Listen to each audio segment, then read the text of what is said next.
Hey Arbians, this is Arbi and welcome to my channel Arbi and a Chopper. Hope you all are doing good.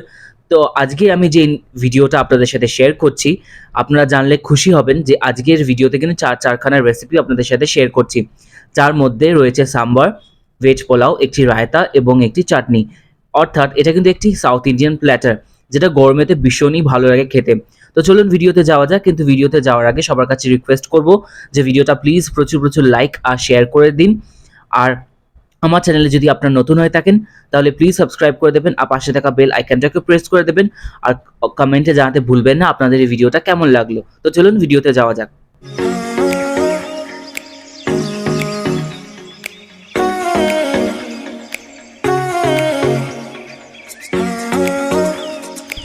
তো প্রথমেই আমরা রায়তা বানাবো। তো রায়তা বানানোর জন্য 200 গ্রাম টক দই, 1 কাপ জিরে জিরে করে কেটে রাখা কাঁচা পেঁয়াজ এবং শসা, আর 2টো কাঁচা লঙ্কা কুচি এবং স্বাদ অনুযায়ী নুন আর চিনি অ্যাড করব। তার মধ্যে এবারে 200 ml জল অ্যাড করতে হবে, করে ভালো করে এটা ফেটিয়ে ঠান্ডা করার জন্য ফ্রিজেতে আমরা রেখে দেব। এতে কিন্তু খেতে খুবই সুন্দর লাগে। তারপরে আমরা সাম্বার বানানোর জন্য এখানে মুসুর আর মুগ ডাল একসাথে নিয়ে নিয়েছি। আমি এইভাবেই সাম্বার বানাই, খুব ভালো লাগে খেতে। তো মুগ আর মুসুর ডালটাকে ভালো করে ধুয়ে ভিজিয়ে রেখেছিলাম আধ ঘন্টা থেকে 1 ঘন্টা মতন। তার মধ্যে এবার আমি এটা প্রেসারে সিটি দিয়ে দেবো। তো যতক্ষণ ডালটা ওদিকে সেদ্ধ হচ্ছে, তো আমি এদিকে চাটনিটা বানিয়ে নেব। তো চাটনি করার জন্য আমি এখানে 100 গ্রাম বাদাম নিয়েছি, শুকনো খোলায় এটাকে আমি রোস্ট করে নিচ্ছি। আর রোস্ট হয়ে গেলে আমি এটা মিক্সির জারেতে এটাকে ট্রান্সফার করলাম। করে আগের থেকে শুকনো খোলায় ভেজে রাখা একটা শুকনো লঙ্কা আর 2টো কাঁচা লঙ্কা অ্যাড করছি। আপনারা চাইলে ঝাল কম বেশি করতেই পারেন।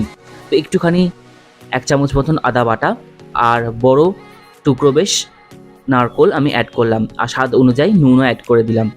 তো এর মধ্যে এবারে আমি অল্প জল দিয়ে এটাকে বেটে নিলাম।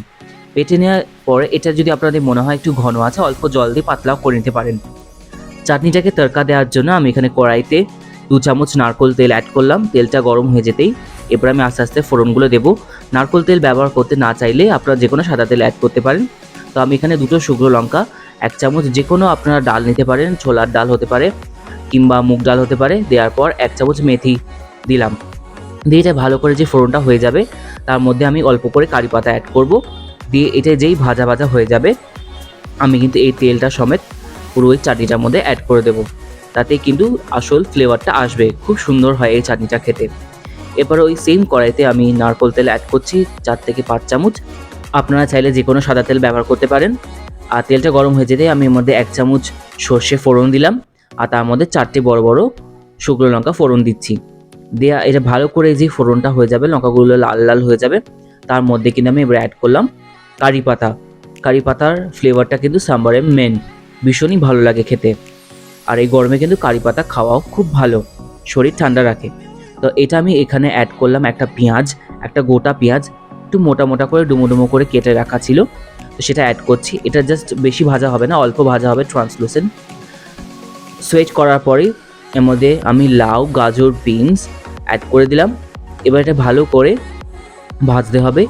আর আপনারা চাইলে কিন্তু সাম্বার ডালের যে কোনো সবজি ব্যবহার করতে পারেন, যেরকম কি কুমড়ো, কড়াইশুঁটি, তারপরে বেগুন। আমি সেসব অ্যাড করছি না, আমি জাস্ট সিম্পল রাখছি অল্প সবজি দিয়ে। এর মধ্যে আমি নারকেল কুচিও অ্যাড করে দিলাম, একসাথেই ভাজা হয়ে যাবে। তো এইটা ভাজা ভাজা হয়ে গেছে, তার মধ্যে আমি একটা টমেটো স্লাইস করে রাখা ছিল সেটা অ্যাড করলাম। আর বেশ কতগুলো ঢ্যাঁড়স মানে ভেন্ডি, সেগুলোকেও কাটা ছিল, সেগুলোকেও আমি অ্যাড করে দিলাম। দিয়ে একসাথে ভাজা হবে সুন্দর করে। যে হালকা হালকা ভাজা হয়ে যাবে, তার মধ্যে আমি অল্প সামান্য পরিমাণে নুন অ্যাড করছি, তাতে কিন্তু এবারে সবজিটার মধ্যেও নুন ঢুকবে। আর এর মধ্যে কিন্তু আমি এটা রেডিমেড সাম্বার মশলা অ্যাড করলাম। তারপরে আমি একটু কারি পাতাও অ্যাড করলাম। ধাপে ধাপে দিলে কারি পাতা খুব সুন্দর একটা টেস্ট আসে। একটু হলুদও দিলাম, দিয়ে এটাকে ভালো করে আবার ভেজে নিতে হবে। আর মাথায় রাখতে হবে যাতে সবজিগুলো যেন খুব শক্তও না থাকে, আবার গলেও না যায়।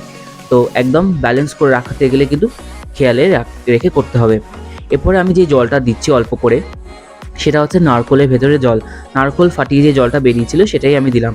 আপনাদের কাছে যদি না থাকে কোনো ব্যাপার না, আপনারা এমনি অল্প জল দিতেও পারেন যাতে মশলাটা না পুড়ে যায়।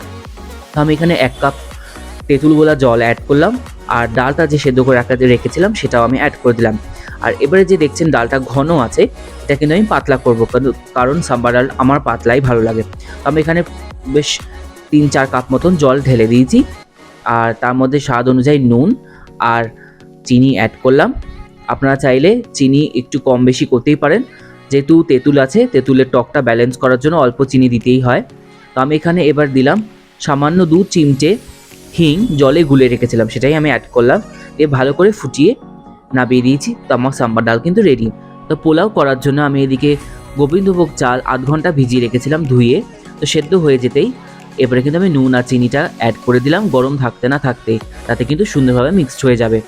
তো এই গোবিন্দভোগ চালটা কিন্তু এই রেসিপিটার জন্যে হালকা একটু নরম নরম হয়, তাতে খেতে খুব ভালো লাগে। তো আমি ভালো করে মিশিয়ে নিচ্ছি, মিশিয়ে নিয়ে আমি চাপা দিয়ে আলাদা করে রেখে দেবো। তো এরপরে আমি সবজিগুলো ভাজার জন্যে, পোলাওয়ের যে সবজিগুলো আছে সেগুলো ভাজার জন্য আমি এখানে 8 চামচ নারকোল তেল নিয়েছি। আপনারা চাইলে সাদা তেলও ব্যবহার করতে পারেন। তো আমি এর মধ্যে আলু ডুমো ডুমো করে কেটে রেখেছিলাম, 2খানা আলু, সেটাকে একদম লাল করে কড়া করে ভেজে নিচ্ছি। এটা খেতে খুব ভালো লাগে। আর এই পোলাওটাতে কিন্তু আলুও দেয়, আমি যে রেস্টুরেন্টটা থেকে খাই ওনারা এই আলুও দেন, কিন্তু খুব ভালো লাগে খেতে। এরপরে ওই তেলেই আমি কারি পাতা এবং শুকনো লঙ্কা ফোড়ন দিলাম, 2টো শুকনো লঙ্কা দিয়েছি। এর মধ্যে ডুমো ডুমো করে কেটে রাখা গাজর আর লম্বা লম্বা করে কেটে রাখা বিনস অ্যাড করলাম, দিয়ে এটাকে ভালো করে ভাজতে হবে। অল্প ভাজা হয়ে গেলেই তার মধ্যে আমি কড়াইশুঁটি ব্যবহার করব। যেহেতু কড়াইশুঁটিটা ফ্রোজেন নিয়েছি আমি, সেই জন্য আগে অ্যাড করলাম না। এর মধ্যে কিন্তু আমি সামান্য পরিমাণে নুনও অ্যাড করেছি স্বাদ অনুযায়ী, যাতে সবজিগুলোর ভেতরে নুন ঢোকে।